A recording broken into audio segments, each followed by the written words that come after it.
বিসমিল্লাহির রহমানির রহিম।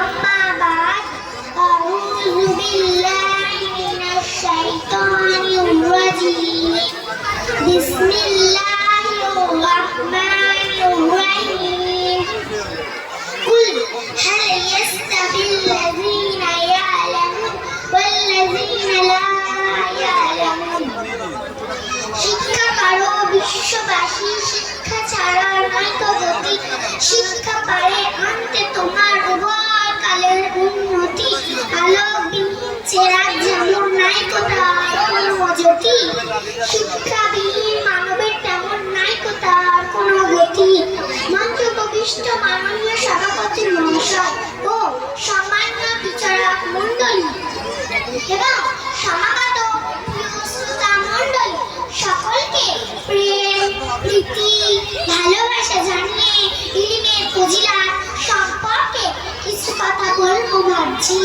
শ্রুতি শ্রোতা বর্গ ইলম সংক্রান্তে আলোকপাত করার সুপ্রারম্ভে ইলম শব্দের আবিধান কর্তার প্রতি জ্ঞাত হওয়া আবশ্যক বলে মনে করি। সুতরাং ইলম শব্দের আবিধান কর্তা হলো জ্ঞান, বিদ্যা, বিজ্ঞান, শিক্ষা ইত্যাদি, যা দুই প্রকার, এক আধুনিক, দুই আধ্যাত্মিক, অর্থাৎ ইহলৌকিক ও পারলৌকিক।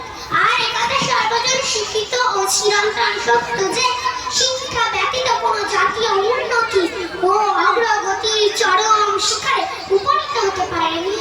প্রিয় শ্রোতা মণ্ডলী, ইলমের ফজিলাত সংক্রান্তে স্বয়ং আল্লাহ তাআলা কোরআনে ঘোষণা করলেন, কুল হাল ইয়াস্তাবিল লাযীনা ইয়ালামুন ওয়াল লাযীনা লা ইয়ালামুন।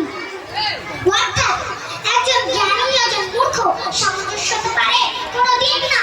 যেমন রাত, দিন, সাদা, কালো, চক্ষু, অন্ধ, পুরুষ, মহিলা সামঞ্জস্য হতে পারে না, ঠিক তেমনই একজন জ্ঞানী একজন মূর্খ সামঞ্জস্য হতে পারে না। প্রিয় নবী সাল্লাল্লাহু আলাইহি ওয়াসাল্লাম একজন খোদাভীরু আলেমকে 1000 আবিদের থেকে অতি উত্তম বলেছেন।